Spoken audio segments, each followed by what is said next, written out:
L'intérêt de ce type de voyage pour des porteurs de projets, c'est au moment où ils vont se lancer dans une reconstruction ou un projet de transformation, c'est finalement de trouver de l'inspiration, des idées et de se dire face à des problématiques, comment est-ce qu'on va être capable de répondre autrement et de pouvoir s'inspirer de ce qui a été fait à l'international. Ici, aux Pays-Bas, on a la chance d'avoir un peu ce qu'on imagine être le futur des établissements en France, c'est-à-dire des établissements qui ont su changer totalement de paradigme, de se centrer davantage sur le bien-être de la personne, d'aller mobiliser des ressources extérieures, plutôt que de rester dans une vision très sanitaire. Alors pour moi, il y a deux établissements qui m'ont vraiment marqué, c'est l'initiative PERT, par la qualité d'un projet qui devient accessible, qui met en lumière la nécessité d'avoir une réponse de proximité, donc qui interroge en France la problématique du territoire et où se pose la question.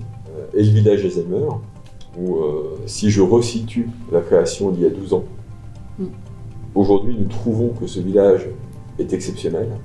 Je pense qu'il y a 12 ans, ça devait être incroyable comme sensation. J'ai trouvé que c'était très très bien organisé. Je pense que moi, au niveau du groupe, on n'a rien à redire sur la logistique. C'est très très agréable aussi. On est accueillis dans un hôtel particulièrement beau. J'ai avec moi une aide-soignante, une infirmière, qui sont particulièrement touchés de cela. C'est une forme de valorisation qui est très bien ressentie par les personnels. Ça a correspondu à nos attentes, même peut-être...